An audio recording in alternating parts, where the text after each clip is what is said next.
34వ శ్లోకము. చంచలం హి మనః కృష్ణ ప్రమాధి బలవదృఢం తస్యాహం నిగ్రహం మన్యే వాయోరివాసు దుష్కరం.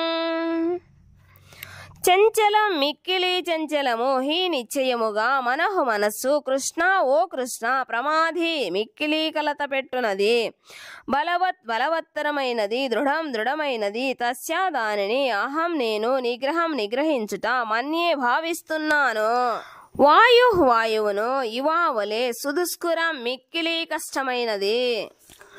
ఓ కృష్ణ, మనస్సు చంచలము కలత పెట్టునది, దృఢమును మిక్కిలి బలవత్తరమును అగుటచే దానిని నిగ్రహించుట, వాయువును నిగ్రహించుట కంటెను మిక్కిలి కష్టమైనదని నేను భావించుచున్నాను. భాష్యము. మనస్సు మిక్కిలి బలవత్తరము, దృఢమైనది. నిజమునకు మనస్సు బుద్ధికి అధీనమై ఉండవలసినను కొన్నిసార్లు అది బుద్ధిని అతిక్రమించును.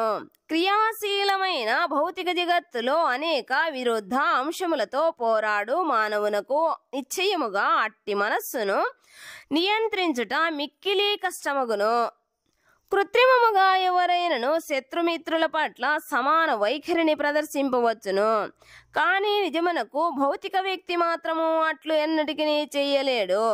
మనస్సును నియంత్రించుట దృఢమైన వాయువును నియంత్రించుట కంటేను మిక్కిలి కఠినమైన కార్యముగుటయే అందుకు కారణము. ఈ విషయము కఠోపనిషత్తు 3:3-4లో ఇట్లు చెప్పబడినది. ఆత్మానం రథినం విద్ధి శరీరం రథమేవ చ బుద్ధిం తు సారథిం విద్ధి మనః ప్రాగ్రహమేవ చ. ఇంద్రియాణి హయాన్యాహుర్విషయాంస్తేషు గోచరాన్ ఆత్మేంద్రియా మనోయుక్తం భోక్తేత్యాహుర్మనీషిణః. భౌతిక దేహమును రథములో జీవుడు ప్రయాణికుడు, బుద్ధి రథసారథి, మనస్సు రథమును నడుపునట్టి సాధనము, ఇంద్రియములు గుర్రములు. ఈ విధముగా మనస్సు మరియు ఇంద్రియముల సహచర్యములో జీవుడు భోక్తాగుతుండెనని గొప్ప పండితులైన మునుల చేత అవగాహన చేసుకోబడినది. నిజమునకు బుద్ధి మనస్సును నిర్దేశించవలెను. ఏమైనను కొన్నిసార్లు తీవ్రమైన అంటువ్యాధి ఔషధ శక్తిని కూడా అధిగమించున్నట్లుగా బలమైన మరియు దృఢమైన మనస్సు కొన్నిసార్లు అది మానవుని బుద్ధిని కూడా అధిగమించును. అట్టి బలమైన మనస్సును యోగ పద్ధతితో నియంత్రించవలెను. ఏమైనను అట్టి అభ్యాసము అర్జునుని వంటి వ్యక్తికి కూడా ఆచరించదగినదిగా కనిపించకుండెను. ఇక నేటి ఆధునిక మానవుని గూర్చి చెప్పేదేమి ఉండును. ఇక్కడ వాడబడిన వాయువును బంధించలేడను ఉదాహరణ ఇక్కడ సమంజసమైనది. ఎందుకనగా ఎవ్వరును వీస్తున్న వాయువును బంధించలేరు, కానీ దానికంటేను మిక్కిలి చంచలమైన కలత నొందిన మనస్సును నియంత్రించుట మిక్కిలి కష్టము. అట్టి మనస్సును నియంత్రించుటకు శ్రీ చైతన్య మహాప్రభువు నిర్దేశించిన భవతారకమైన హరే కృష్ణ మహామంత్రమును నమ్రతతో కీర్తించుటయే మిక్కిలి సులభ పద్ధతి. సవై మనః కృష్ణ పదారవిందయో. భాగవతము 9వ స్కందము 4వ అధ్యాయము 18వ శ్లోకము. అనగా ప్రతి ఒక్కరూ తమ మనస్సును పూర్తిగా శ్రీకృష్ణుని స్మరణలో నిరంతరము నెలకొల్పవలెను. అప్పుడే మనస్సును కలవరపరచు ఇతర కార్యకలాపములేవీ లేకుండా పోవును. 35వ శ్లోకము.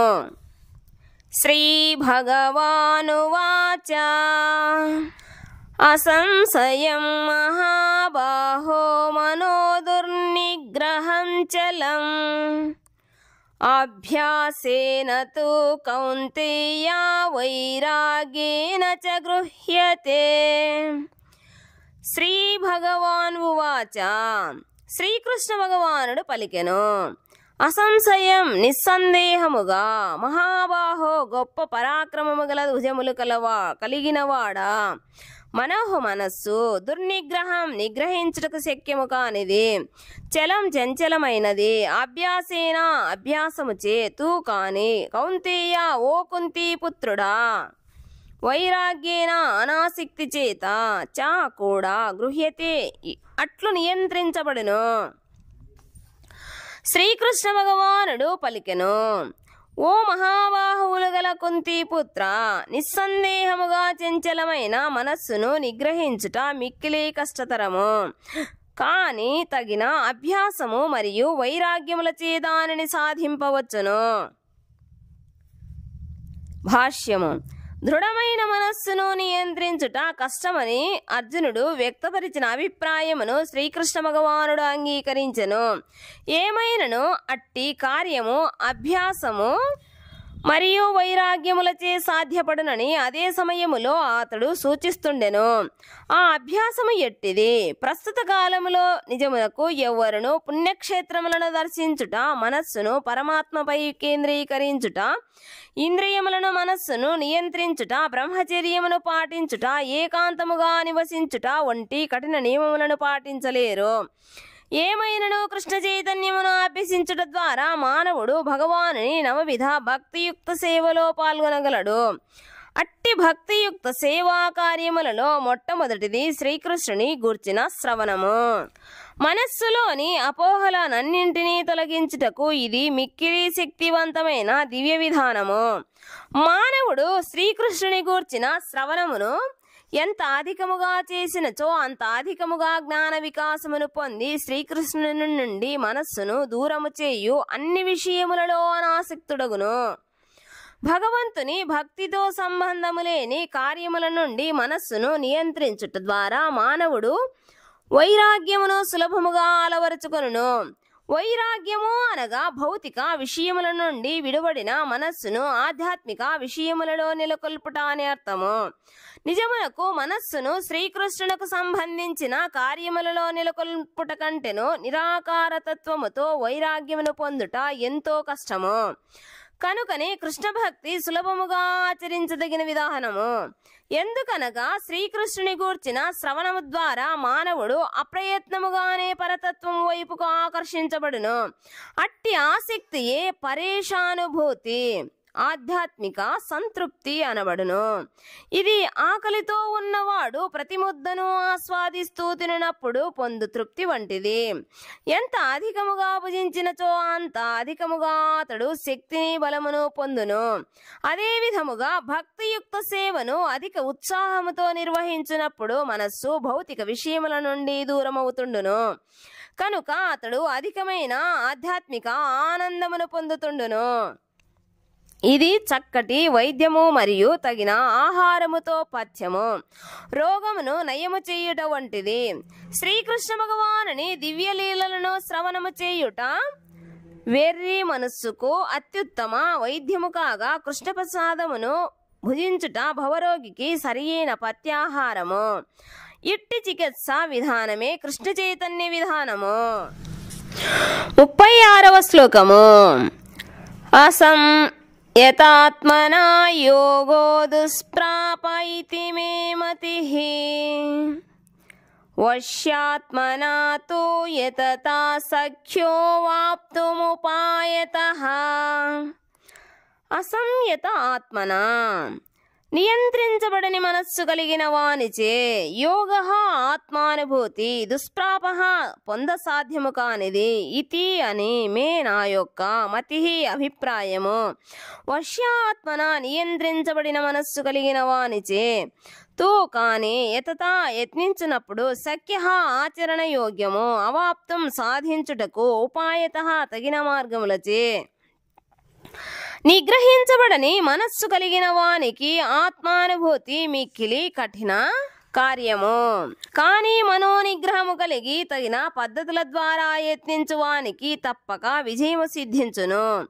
ఇది నా అభిప్రాయము. భాష్యము.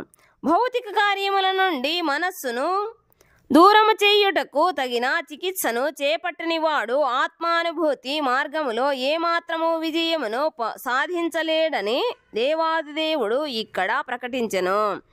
భౌతిక భోగములలో మనస్సును నెలకొల్పుతూ యోగాభ్యాసముకు ప్రయత్నించుట అనేది ఒకవైపు నుండి నీరు పోస్తూ మరోవైపు నుండి అగ్నిని రగిల్చుటకు చేయు యత్నము వంటిది. మనోనిగ్రహము లేనట్టి యోగాభ్యాసము కేవలము కాలమును వృధా చేయుటయే అగును. అట్టి యోగ ప్రదర్శన బాహ్యముకు ఆకర్షణీయమైనను ఆత్మానుభూతికి సంబంధించినంత వరకు అది వృధాయే అగును. కనుక మానవుడు నిరంతరము భగవంతుని దివ్యమైన భక్తియుక్త సేవలో మనస్సును నెలకొల్పుతూ దానిని నియంత్రించవలెను. మానవుడు కృష్ణ చైతన్యములో నెలకొననిదే తన మనస్సును స్థిరముగా నియంత్రించలేడు. అనగా కృష్ణ చైతన్యవంతుడు యోగాభ్యాస ఫలమును ఎట్టి ప్రత్యేక ప్రయత్నము లేకుండా సులభముగా సాధించగలడు. కానీ కృష్ణ చైతన్యవంతుడు కానిదే యోగాభ్యాసకుడు ఎట్టి విజయమును సాధించలేడు.